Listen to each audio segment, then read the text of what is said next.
اب میں دوسری حدیث آپ کے سامنے بیان کر رہا ہوں اور آپ کے سامنے رکھ رہا ہوں، جو حدیث کافی مشہور ہے، اور وہی حدیث ہے جس کی بنیاد پر لوگ، جبکہ وہ حدیث ضعیف ہے، لوگ رمضان کے مہینے میں کہ اس مہینے میں اگر کوئی آدمی کوئی نفل کام کرتا ہے تو اس کا ثواب فرض کے برابر ملتا ہے، اور اگر کوئی فرض کام کرتا ہے تو اس کا ثواب 70 فرض کے برابر ملتا ہے۔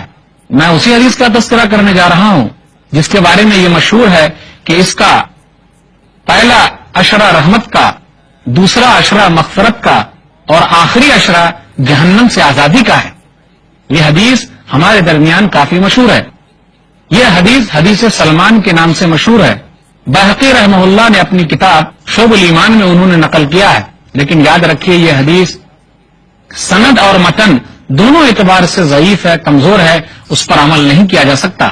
علامہ البانی رحمہ اللہ نے اپنی کتاب سلسلہ احادیث ضعیفہ میں کہا، جلد نمبر 2 صفحہ نمبر 262 263 حدیث نمبر 871، منکر، یہ حدیث منکر ہے، تو سند کے اعتبار سے یہ حدیث کمزور ہے۔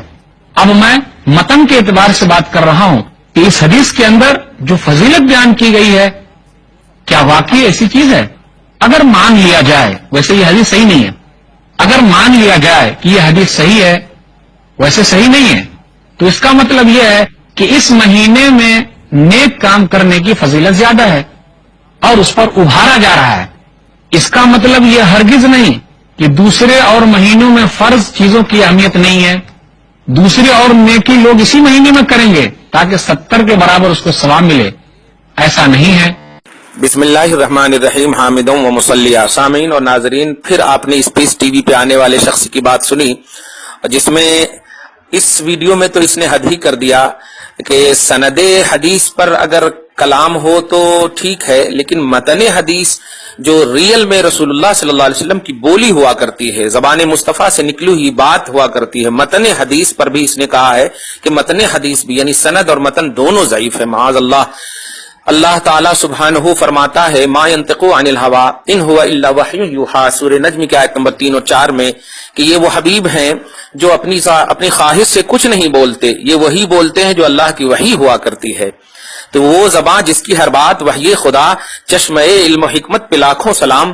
اللہ اللہ، کس طرح سے متن حدیث کو ضعیف کہا۔ خیر، میں اس حدیث پاک جس پر یہ بحث کر رہا ہے اور جو حضرت سلمان فارسی کی طرف منسوب ہے، حضرت سلمان سے منسوب ہے یہ حدیث پاک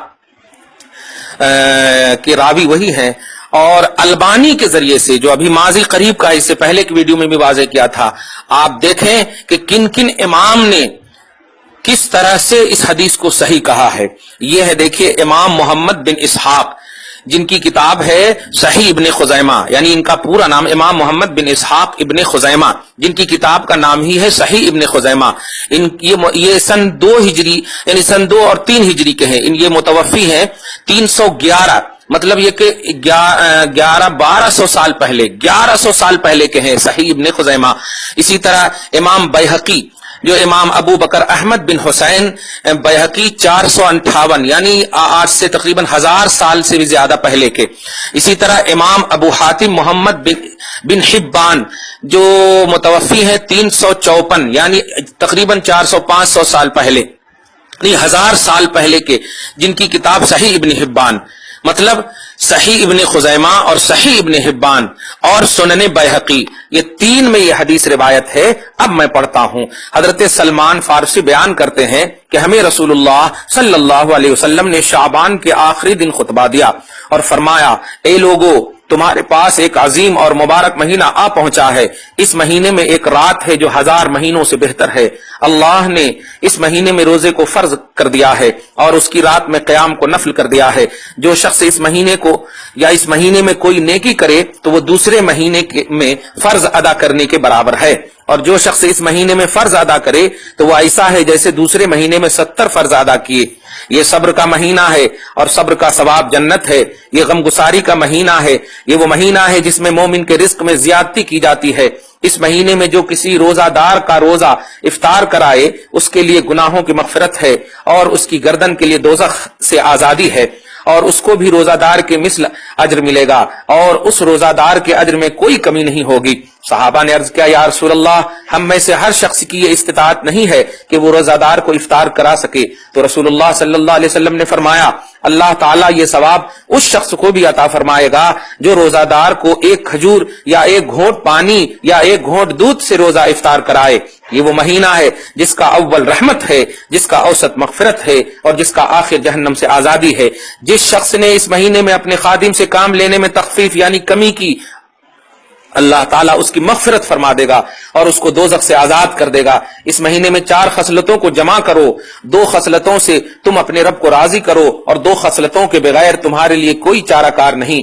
جن 2 خصلتوں سے تم اپنے رب کو راضی کرو گے وہ کلمہ شہادت پڑھنا ہے اور اللہ تعالیٰ سے استغفار کرنا ہے، یعنی پہلی خصلت کلمہ شہادت اور دوسری خصلت اللہ تعالیٰ سے استغفار کرنا۔ اور جن 2 خصلتوں کے بغیر کوئی چارہ نہیں وہ یہ ہے کہ تم اللہ سے جنت کا سوال کرو اور اس سے اللہ سے دوزخ سے پناہ طلب کرو۔ اور جو شخص کسی روزہ دار کو پانی پلائے گا اللہ تعالیٰ اس کو میرے حوض کوثر سے پلائے گا، اسے پھر کبھی پیاس نہیں لگے گی حتیٰ کہ وہ جنت میں چلا جائے گا۔ یہ پوری لمبی حدیث صحیح ابن خزیمہ اور امام بیہقی نے بیہقی شریف میں اور صحیح ابن حبان اور تینوں نے، اور یہ سب ہے 1000 سال پہلے کہ سارے امام، یعنی جو حدیث 1000 سال سے لے کر کے ابھی تک صحیح ہوتی ہوئی آ رہی تھی، ماضی قریب کا البانی اہل حدیث کا پرچارک اس کو دھڑلے انداز میں ضعیف کہہ دیا اور سلسلۃ الضعیفہ۔